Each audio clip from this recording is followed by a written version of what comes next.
mwacha ili tushauriane. Kuna mwacha ile mumeambiwa, vijana waliniuliza nifikirie nisimame alafu kufanya kazi kwa wao. Wasee wakaniuliza, hivyo wasee wamekuja wakaniuliza, watu wazima wameniuliza, na vile mambo iko vizuri ni kujadiliana, si ndio? Wale walikuja na tukasema wacha tujadiliane na watu, ndio tukienda mbele tunajua ati ya kwamba sio wale peke yao walikuja, hata wengine wako pamoja. Na huu ndio kama mkutano wa kwanza, town hall meeting ya consultation na kujua maoni yenu vile mmekuja hivi. Mmekuwa na mkutano mingine, lakini hii ndio ya kwanza kwa sababu hapa ndio nyumbani. Tutakuwa na nyingine kama hii kabla hatujaamua kabisa kusema hii ndio tunafanya na hii ndio mwelekeo wetu, na yaani kukuja na manifesto. Umeelewana? Kwa hivyo nataka kuwashukuru sana, tuko pamoja nanyi vile mmenikubalia kutoka hapa. Mmenikubalia. Nataka kuwashukuru sana. Nitapata maoni ya watu wengine alafu tuendelee mbele. Kitu muhimu ni kwamba tujue ya kwamba nchi yetu iko na shida, na hiyo shida inataka kutatuliwa. Iko shida na shida inataka kutatuliwa. Wakati tutakuja kutangaza rasmi, tutakuja na ile orodha ya mambo ambayo tutafanya. Lakini kitu ya muhimu na nataka kuelezea ya kwamba ufisadi tutaangalia hiyo kwa makini sana, sababu hiyo ndio sheria ifuate vile wengine wamesema. Mambo ya uchumi yaangaliwe, hii ya hospitali yaangaliwe yote, ili mgonjwa akienda hospitali, unajua mgonjwa hawezi kuongojea. Akiwa mgonjwa hawezi kuongojea.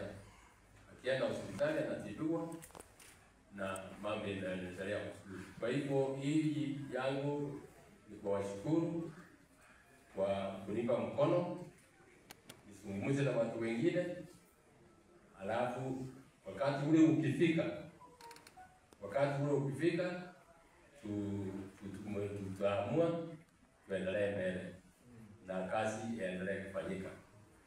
Jana vile mliambiwa tulikuwa na wamasisi huko Eronge, alafu kijana mmoja akatokea huko akaleta mambo mengine. Niliwaambia I am not going to do mimi sitaki uongozi ya competition kama hiyo ya kusema huyu ni huyu, alafu tuanze kutokanana. That is not my nature. Kitu mimi nawaambia, hata mtu yeyote akija hapa mumpatie nafasi asungumuze. Si akisungumuza amekulazimisha. Mumpatie nafasi asungumuze, na akitoka wewe ndio unaamua. Ile nimezungumza hivi kama uniungi mkono unaanza kunyamaza, lakini waenda useme uniungi mkono, si ndio? Hiyo ni maamuzi yako, that is the right. Tunasema kwa Kiingereza freedom of choice. Na tunakuwa na mpango wa kuzungumza vile tunataka. Kwa hivyo Mungu awabariki sana. Sasa nikitoka hapa nitaenda niseme Nyamira wamenipa mkono.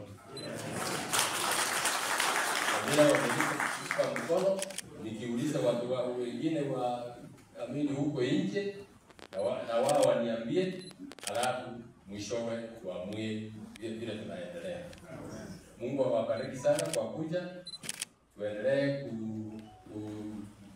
kuzungumza watoto wetu wale ambao wamefika umri wa kupata kipande. Tafadhali muwaambie wapate kipande. Muwaambie wapate kipande, wakati ya kuandikisha kura ikifika, wajiandikishe kila mmoja. Hiyo ndio itasaidia nchi yetu. Sitaki kuwa mrefu. Asante kwa kuwa hapa. Mkienda nyumbani, Mungu awabariki sana. Kijana kana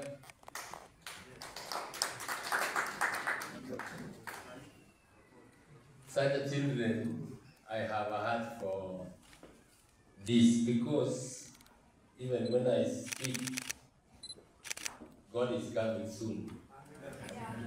When God comes soon, there is nobody who is going to be disabled in God's kingdom. These are the people we should have a very soft center for, and they help them. Sio kwa kuchagua kwake kuwa na tatizo kidogo. Mungu akubariki sana kijana. Asante sana. Thank you kwa maombi yako. Tutazungumza. Asante sana. Mungu akubariki.